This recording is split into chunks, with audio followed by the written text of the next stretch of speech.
Hello friends, good morning. কেমন আছো তোমরা সবাই? আশা করি সবাই খুব ভালো আছো। আমিও খুব ভালো আছি। সকালবেলা স্নান করে চলে এসেছি ঠাকুর ঘরে পুজো দিয়েছি। আর এখান দিয়ে দেখো চারিদিকে ফল ফুল দিয়ে ছাড়ানো আছে, কারণ আমি যাব আজকে মা শীতলা দেবীর পুজো করতে। এর জন্যই সব কিছু ছাড়িয়ে নিয়েছি। এবার গোছ গাছের পালা, ফল ফলসি সব কেটে নিয়ে যাব। ফল কিন্তু আমি অল্প পরিমাণেই নিয়েছি, কারণ আমার এখান থেকে অনেকটা পথ হেঁটে যেতে হবে। প্রায় 15-20 মিনিট লেগে যাবে হেঁটে যেতে, তাই অল্প অল্প করেই নিচ্ছি। আরও অনেক কিছু নিতে হবে, দুধ জল। তো ফাইনালি দেখো আমার ফল ফলসি কাটা কমপ্লিট।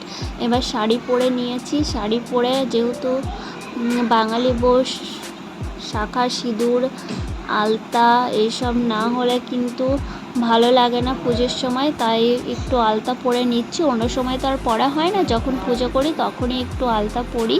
তো ফাইনালি এখানে দেখো আমি আলতা পরছি। আলতা পরতে পরতে দেখো এখানে আমার পাপা সোনা চলে এসছে আমাকে ডিস্টার্ব করতে। তারপরে দেখো আমার মেয়ে এসছে যে মা আমাকেও আলতা পরিয়ে দিতে হবে, কারণ আমার মেয়েও যাবে এর জন্য।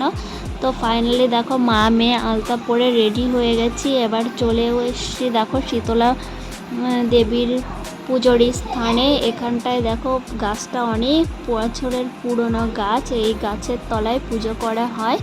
তো ফাইনালি দেখো এখানে আমাদের পুজো দেওয়া কমপ্লিট। এবার চলে যাব বাড়িতে। বাড়ি এসে এই যে এখানে ফল কলসি সব দেব সবাইকে। এখানে প্রসাদটা মাখছি, সাবু প্রসাদটা। আর এখানে আমার মেয়েকে বলেছি তোর যা যা পছন্দ ফলগুলো নিয়ে নে। আর আমি এখানে প্রসাদটা মাখছি। বাতাসাগুলো যেহেতু শক্ত রয়েছে, ডলে ডলে মাখতে হচ্ছে। এখানে আমার মেয়ে দেখো প্রসাদ খাচ্ছে।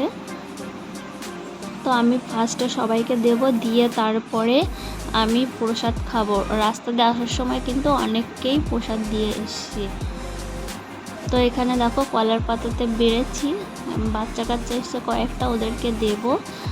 আর এখানে দেখো আমার মেয়ে খাচ্ছে মনের আনন্দে, ওর যা যা পছন্দ ফল তুলে নিয়েছে। আর এখানে প্লেটে আমি বেড়ে নিয়েছি, খেয়ে একটু জল খাবো।